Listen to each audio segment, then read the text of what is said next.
Where am I? Ooh, it's a hot mama walking by. Oh, can we get the camera with us going? Wow. Yeah. I'm Tom, And I'm Kyle. and this is Gaslight Upkeep, baby. Hey.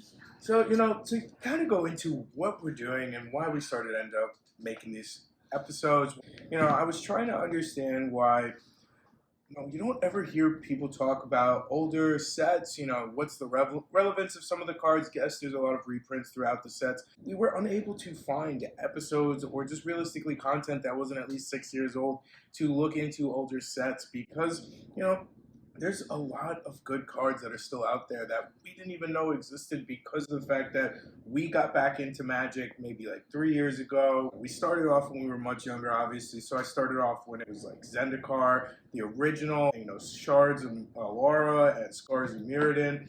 So that's when I first got back into it. And, now that I am back into it since Ikoria, I realized that there are still so many cards, having over 50,000 different individual cards out there today. 50,000? Yeah. That's crazy. Post Malone actually just talked about that with Joe Rogan. They made it look it up, and there's over 50,000 individual cards these days. 50,000? Yeah. That's crazy. 50,000? Yeah. And if you go on to like Command Zone and you listen to some of their episodes, just in the last 2 or 3 years alone, there's been more than 600 new commanders that have come out in the last 2 to 3 years. So we started to realistically dive in and see that, there's no content showing us these great cards that are more than 5 years old prior to Arena having them. So, that's what made us start creating this content today so that we can realistically learn these sets with you again, because realistically the average Magic the Gathering player only lasts about 2 years. So that's 2 years. It's what? How many sets, including like regular sets? Maybe like, 20 to 28, depending if you're going to go Universes Beyond. Tom, tell us a little bit about yourself. Here, let's pause that. You went on a 3-minute streak of just talking. I thought that was He just did the intro without me. I'm just here shaking my head. 50,000? Hi, guys. My name's Kyle. Let me tell you everything about me real quick. Well, I thought that was a good intro, and then you went. It was a good intro. By yourself. Who are you? Anyways, my name's Tom, and I started playing Magic probably about when MTGA came out and Ikoria was just coming out as one of the new sets. So got back into it at that time, played when I was a kid, start deck building, come up with these crazy ideas, fell in love with the idea of sacrifice decks, and pretty much, expanded my horizons since then. Later on, I loved the format Commander.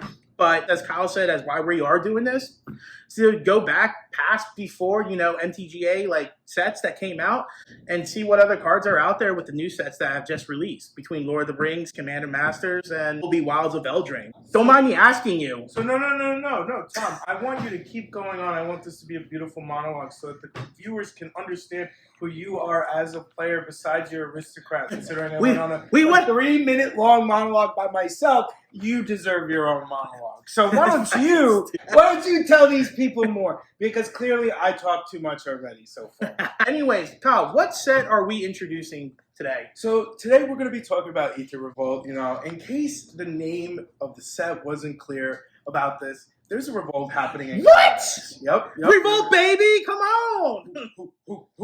On one side, there's the Consulate. They sound like the proletariats. We don't like them. The monarchs. Look at that. We know what happens throughout history.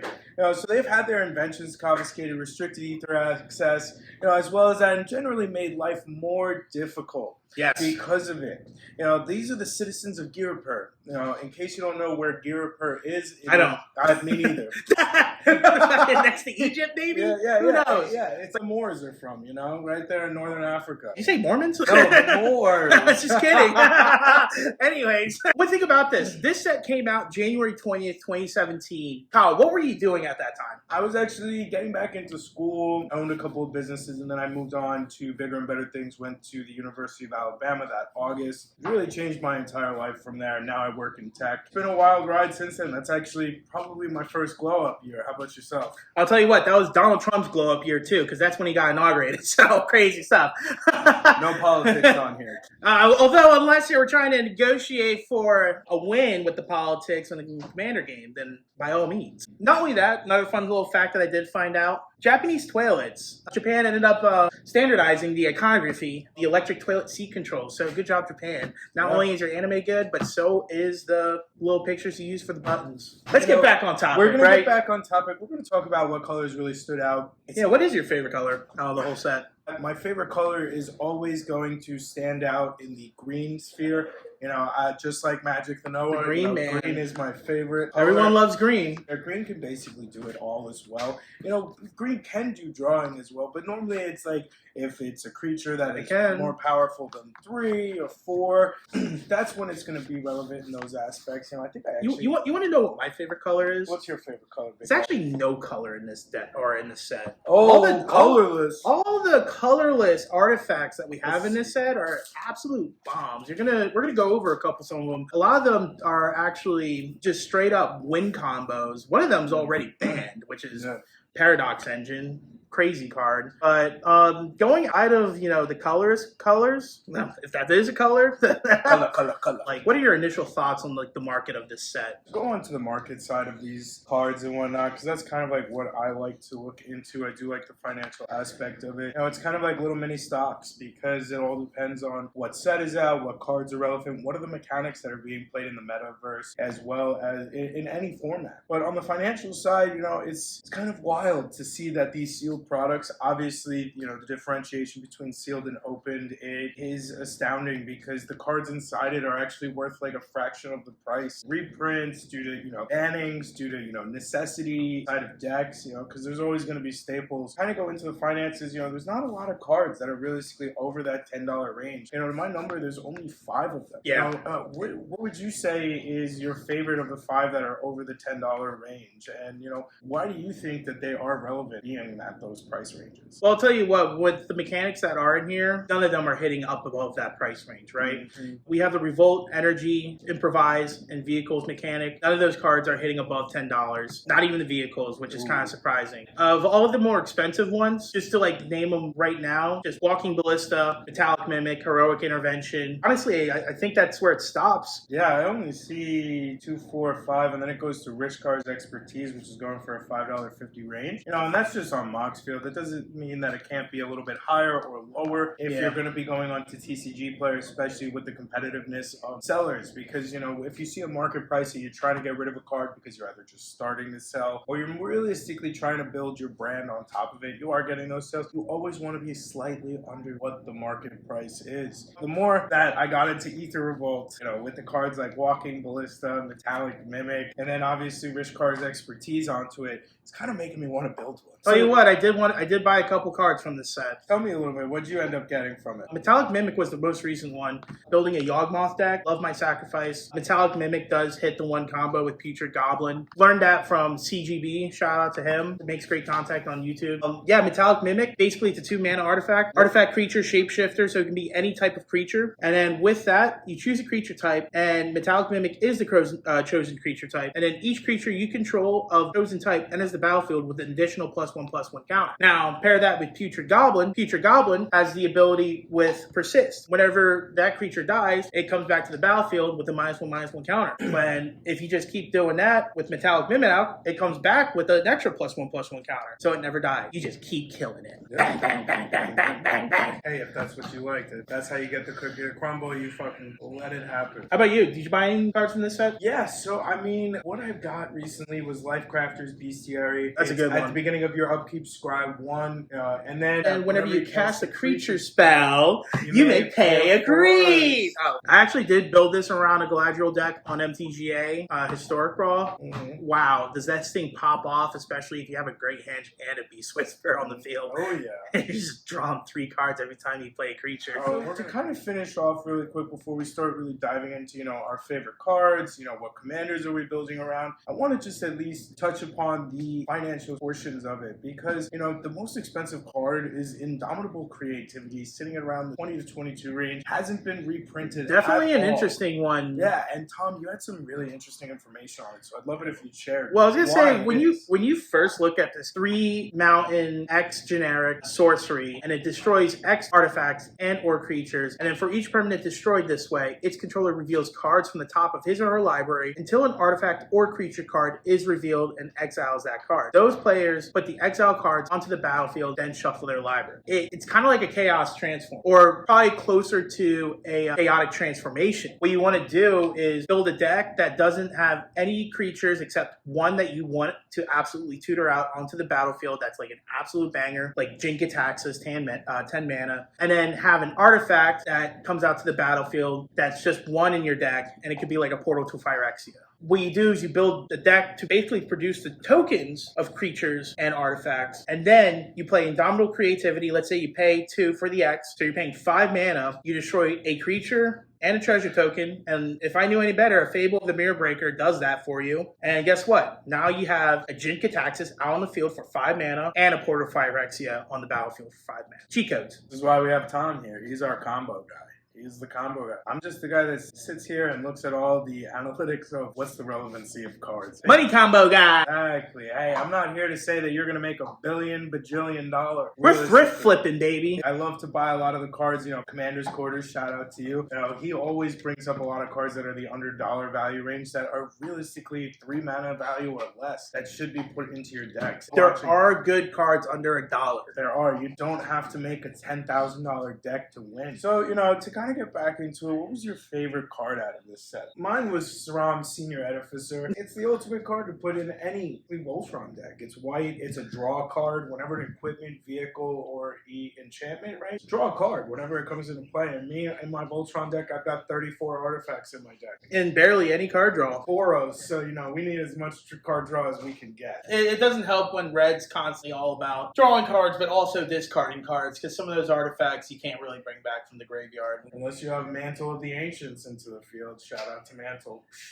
It's a 3 generic, 2 white. When it comes into the battlefield, attach it to a creature and return all artifact equipments and attach it. Card. Yeah, return it from the graveyard and attach it to that creature as well. So what about you, Tom, since you've had an ample amount of time? Honestly, the next card I do kind of want to build around is going to be Walking Ballista. The other shout out, you know, is Mechanized Production. But Walking Ballista, you have a couple different combos that, well, I knew about, but like looked into and I was like, oh my god, there's a lot of stupid combos. And it's just 1-2 card combos between like Heliod, infinite life gain triggers, infinite death because of Walking Ballista, taking counters off. You're just cycling and it's just bing, bing, bing, bing, bing, bing, bing, bing, bing. Tell me what surprised you about this set.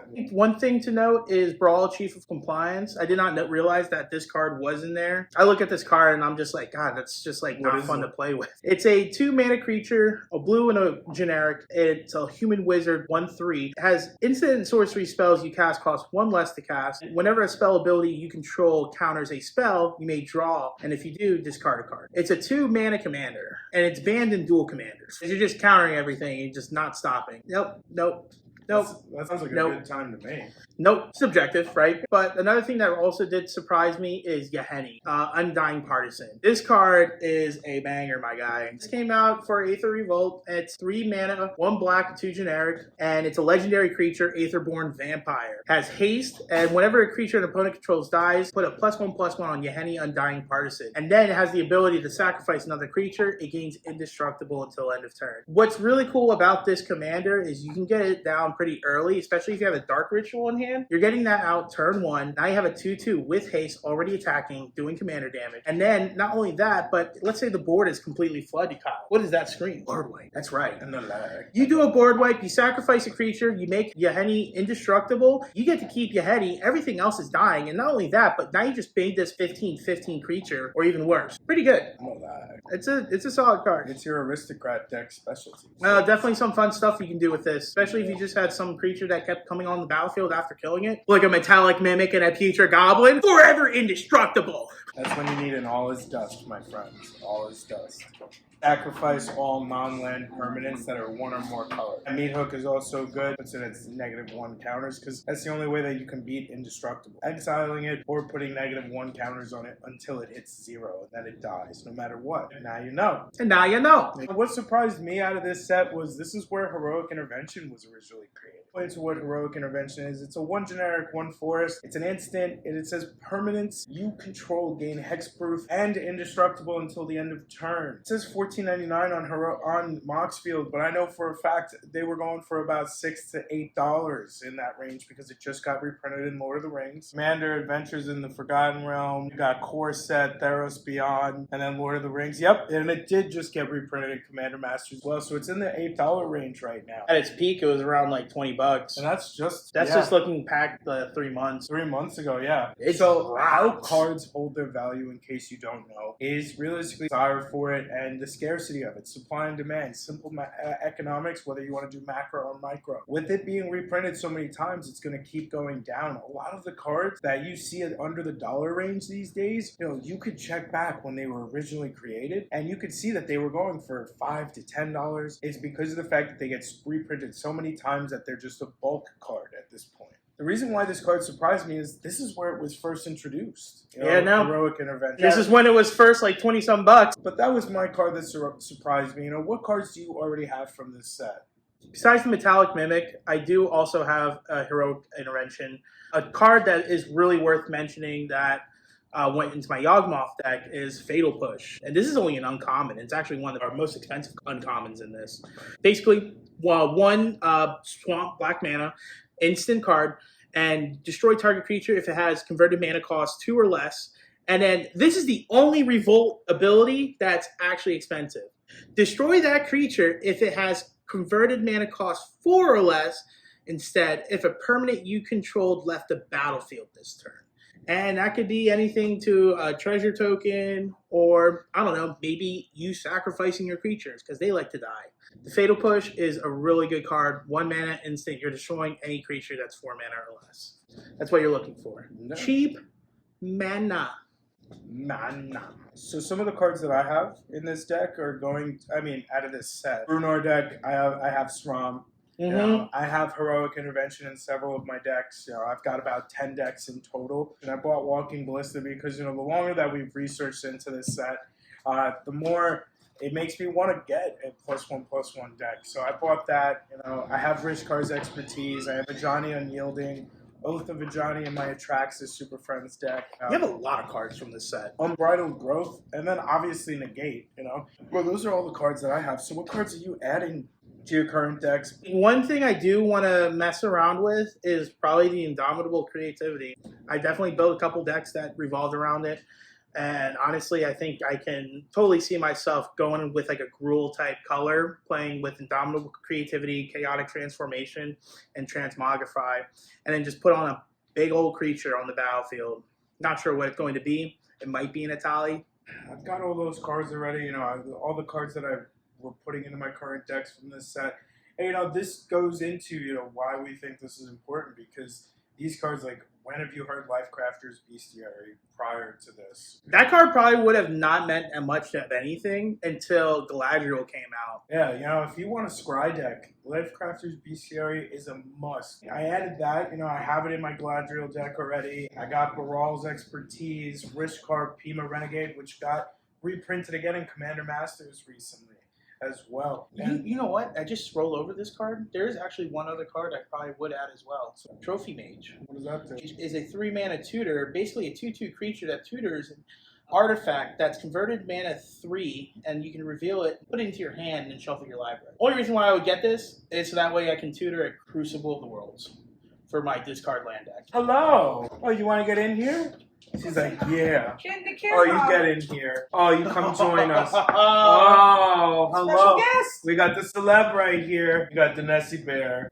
Oh, hi. The Bean Schnupper Bean. Oh, my goodness. Baby mom. Baby mom. Oh, thank you. Oh, you see the poster? Oh, yeah, it looks nice, right? I'm the center of attention over here. This is a serious thing. Oh, sorry. What commanders are you building around besides your Galadriel deck? I think it's going to be Yahenni. I'm not building any commanders from this set. Galadriel, Lothlorien. You can make fun of me in the comments about how I can't pronounce it. Lothlorien. Let us know in the comments what cards you liked about this set, what you guys think you're going to be building around. What's our next set going to be on, our next episode? I think it's Kaladesh. Kaladesh, Yeah. so... But I think that's about it that we have. We're going to come out with Kaladesh. And then, in the meantime, check out our videos on the deck text that we have of our decks. Let us know if you'd like to play us either online in Arena, or you want to just come and play with us and hang out with us on Discord. And anything you want to add to finish.